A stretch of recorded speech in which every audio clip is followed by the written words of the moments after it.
E Caifás, um deles, que era sumo sacerdote naquele ano, lhes disse: Vós nada sabeis, nem considerais que nos convém que um homem morra pelo povo, e que não pereça toda a nação. Ora, ele não disse isto de si mesmo, mas, sendo o sumo sacerdote naquele ano, profetizou que Jesus devia morrer pela nação. E não somente pela nação, mas também para reunir em um corpo os filhos de Deus que andavam dispersos. Desde aquele dia, pois, consultavam-se para o matarem. Jesus, pois, já não andava manifestamente entre os judeus, mas retirou-se dali para a terra junto do deserto, para uma cidade chamada Efraim, e ali ficou com os seus discípulos. E estava próxima a Páscoa dos judeus, e muitos daquela região subiram a Jerusalém antes da Páscoa para se purificarem. Buscavam, pois, a Jesus e diziam uns aos outros estando no templo: Que vos parece? Não virá a festa? Ora, os principais dos sacerdotes e os fariseus tinham dado ordem para que, se alguém soubesse onde ele estava, o denunciasse para o prenderem. Uma das chaves para se entender a Bíblia é o capítulo 9 de Gênesis. Após julgar a maldade humana, Deus estabelece novas regras para os sobreviventes do dilúvio, Noé e sua família. O fundamento do recomeço está no sacrifício que Noé faz sobre um altar no final do capítulo 8, uma figura de Cristo morrendo para garantir a sobrevivência do homem. Isto é prefigurado também na permissão que Deus dá a Noé e seus descendentes para que se alimentem da morte dos animais. Antes disso, os seres humanos eram vegetarianos e os animais não fugiam deles. A partir daquele momento, Deus coloca nos animais o medo dos homens. A lei de Deus também estabeleceu o governo humano, delegando ao homem poder de vida e morte sobre seus semelhantes. Quem derramasse o sangue de alguém poderia ter seu sangue derramado pela autoridade.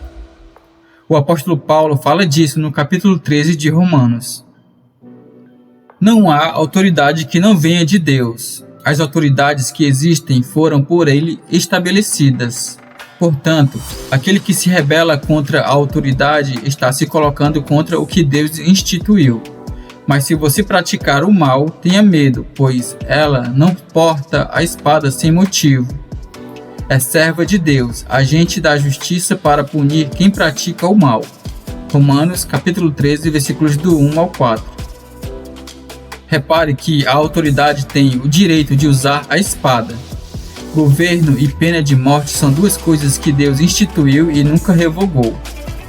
Porém, quando a autoridade faz a sua própria vontade, terá de prestar contas disso, mesmo que seus atos sejam usados por Deus para cumprir seus planos eternos.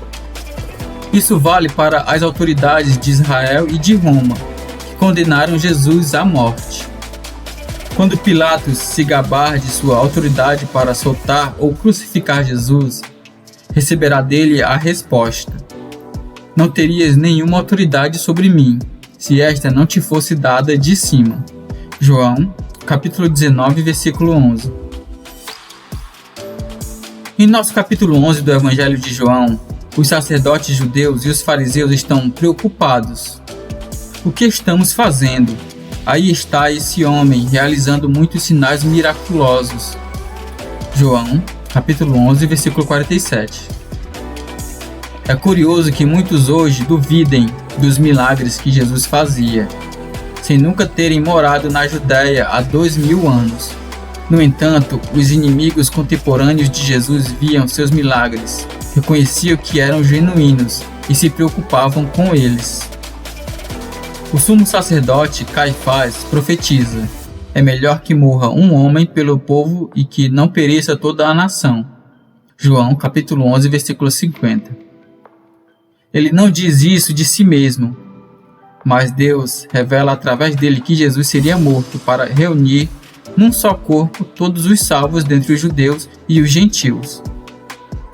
Ironicamente, foi justamente por tentarem se livrar de Jesus para não perderem sua nação que os judeus a perderam.